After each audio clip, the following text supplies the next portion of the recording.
Hello प्यारे बच्चों, यहाँ पे हम पढ़ रहे हैं आईएमपी क्वेश्चन की सीरीज। और आज का हमारा जो प्रश्न है वो है क्लास 12 फिजिक्स का।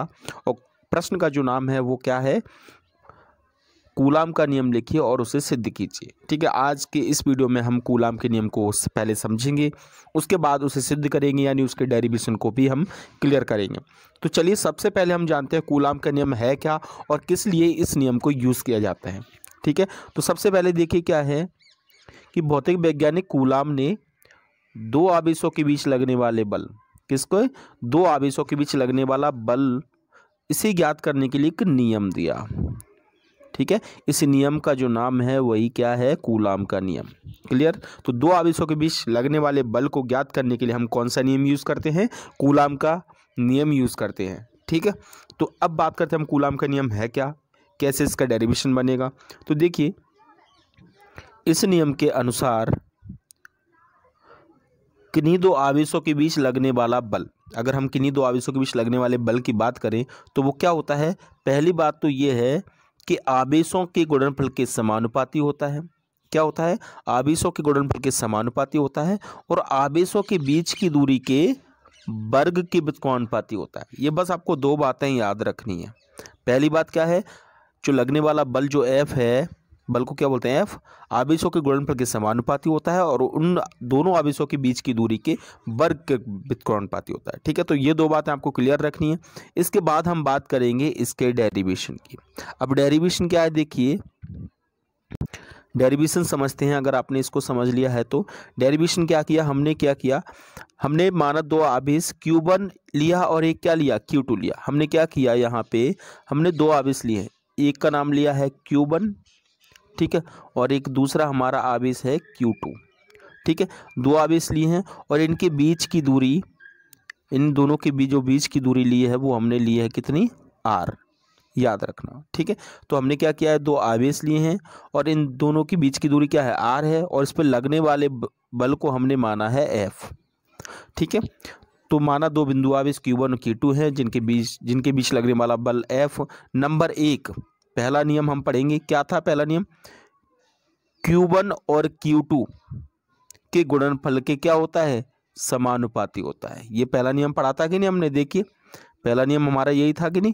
देखिए, आवेशों के गुणनफल के समानुपाती, और आवेश हमने क्या ले लिए, Q1 Q2 ले लिए। ठीक है, तो इनके क्या हो गया, इनके समानुपाती हो गया। ठीक है, तो पहला नियम क्या है, पहला आपको याद रखना है, Q1 और Q2 के समानुपाती होता है। तो ये रहा F समानुपाती Q1 और Q2, क्योंकि Q1 इंटू Q2 गुणनफल हो गया, उसके समानुपाती हो गया।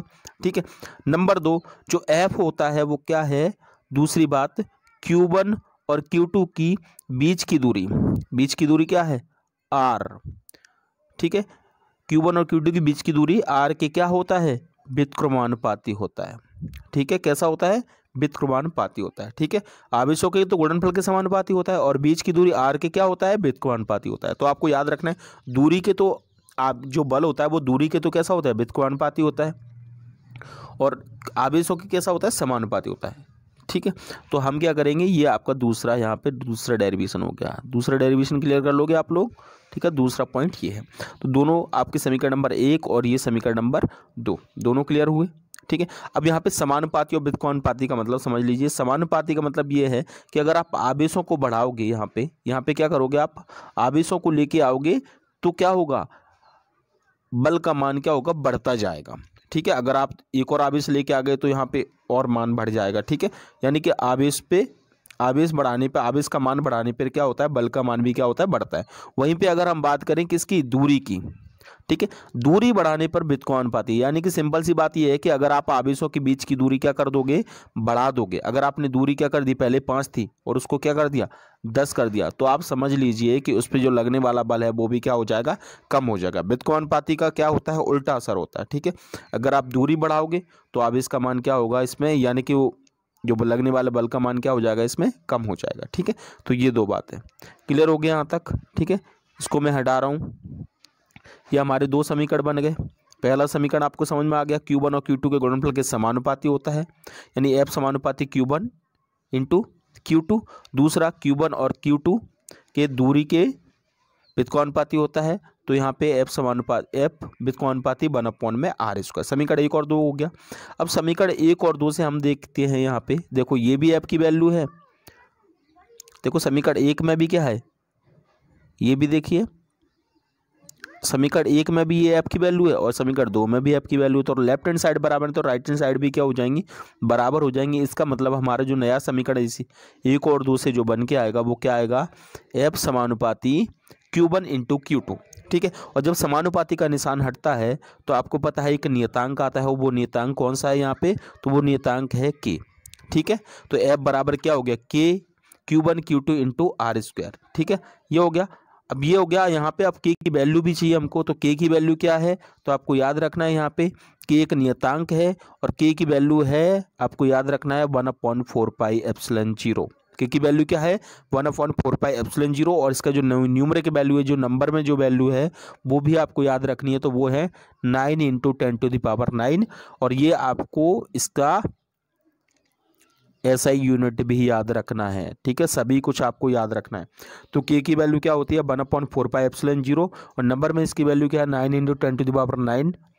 ठीक है, और आपको याद रखना है न्यूटन मीटर स्क्वायर बटे में कूलाम स्क्वायर, ये इसकी यूनिट है, SI यूनिट। ठीक है, ये हो गया। और फाइनली हमारा जो आंसर आ गया उसकी वैल्यू रखेंगे हम K की वैल्यू, तो क्या हो गया, हमारा आंसर क्या निकल के आ गया, तो हमारा कूलाम का जो नियम निकल के आया वो आया F बराबर 1/4πε0 Q1 Q2 अपॉन में r²। ये हमारा फाइनल डेरिवेशन निकल के आया। और ये बल है तो बल का मात्रक क्या होता है, न्यूटन होता है, इसीलिए आपको यहाँ पे क्या लिखना है, न्यूटन लिखना है। क्लियर हो गया यहाँ पे। ठीक है, अब इसमें ε0 क्या है, तो ε0 होती है निर्वात की विद्युतशीलता, आप लिख लेना। ε0 क्या है, ε0 जो होती है वो क्या होती है, निर्वात की विद्युतशीलता होती है। और ε0 का जो मान होता है वो भी आपको याद रखना है, ε0 का मान होता है 8.854 10⁻⁻12। ये एग्जाम के पूछा जाता है अक्सर, तो आप लोग इसको याद रखना। ठीक है, और इसकी जो SI यूनिट होती है वो भी आपको याद रखना है, कूलाम स्क्वायर बटे में न्यूटन मीटर स्क्वायर। ठीक है, तो क्लियर याद हो जाएगा आप सभी को। यहाँ तक हम कहाँ तक पहुँच गए, हम पहुँच गए एफ की वैल्यू तक, यानी हमने क्या है, कूलाम के नियम का सत्यापन कर दिया। अब इसमें एक और क्वेश्चन आता है कि आपको एकांक आवेश की परिभाषा पूछ लेते हैं कभी कभी। ठीक है, तो मैंने इसमें एकांक आवेश को भी परिभाषित कर दिया है, जिससे आपकी थोड़ी बहुत और हेल्प हो जाए। तो देखिए क्या होता है एकांक आवेश, पहले हम समझेंगे एकांक आवेश क्या होता है। तो एकांक आवेश के लिए सबसे पहले आपको क्या करना है, आपको कूलाम का नियम लिखना है। ठीक है, कूलाम का नियम क्या होता है, 1/4πε0 Q1 Q2 अपॉन में r²। यहाँ पे हमने क्या किया है, यहाँ पे हमने एफ की वैल्यू 1 न्यूटन ली है, ध्यान रखना। एफ की वैल्यू क्या है, एक अंक ले रहे हैं ना, क्योंकि एक अंक की बात हो रही है, एक अंक आवेश का मान निकालना है तो सभी वैल्यू कैसी लेनी पड़ेंगी, एक अंक लेनी पड़ेंगी। तो एफ मतलब क्या है, बल, बल का मान हमने 1 न्यूटन ले लिया। ठीक है, और दूसरा Q1 की वैल्यू भी हमने 1 कूलाम ले ली और Q2 की वैल्यू भी क्या ले ली, 1 कूलाम, यानी आवेश का मान 1 कूलाम ले लिया। ठीक है, C फॉर मतलब क्या है, कूलाम, ये मैंने समझाने के लिए लिख दिया, तो आप लोग इसको लिख सकते हो। ठीक है, C का मतलब क्या होता है, कूलाम। यहाँ पे देखो R की वैल्यू कितनी ली है, और R की वैल्यू भी हमने क्या लिया है, 1 मीटर ली है। तो ये सब वैल्यू हम रखेंगे किस में, इस कूलाम के नियम में। ठीक है, यहाँ पे 1 हमने वैल्यू रखी 1 न्यूटन, और यहाँ पे 1/4πε0 की वैल्यू रखी 9 × 10⁹ 1 × 1 का स्क्वायर। तो एफ की जो वैल्यू आई, जो एफ की जो वैल्यू आई है वो क्या आई है, देखिए यहाँ पे जो एफ की वैल्यू निकल के आई है 9 × 10⁹। ठीक है, तो न्यूटन। तो बस आपको यही लिखना है, क्या लिखना है, आपको लिखना है यहाँ पे फाइनली, आपको लिखना है जब कोई सजातीय आवेश एक दूसरे से एकांक दूरी पर स्थित हो, जब कोई सजातीय आवेश एक दूसरे से एकांक दूरी पर स्थित हो, इस स्थिति में ये आवेश एक दूसरे को 9 × 10⁹, किससे, 9 × 10⁹ न्यूटन बल से क्या करें, न्यूटन बल से प्रतिकर्षित करें, तब आवेश का मान क्या होता है, एकांक आवेश होगा। क्लियर याद रहेगा, जब कोई सजातीय आवेश एक दूसरे से एकांक दूरी पर स्थित हो, इस स्थिति में ये आवेश एक दूसरे को 9 × 10⁹, देखो सजातीय आवेश क्या करते हैं, एक दूसरे को प्रतिकर्षित करते हैं, तो जो बल लगेगा वो कौन सा लगेगा, प्रतिकर्षण बल लगेगा। ठीक है, तो प्रतिकर्षित करें तब आवेश का मान क्या होगा, तब आवेश का मान होगा एकांक आवेश।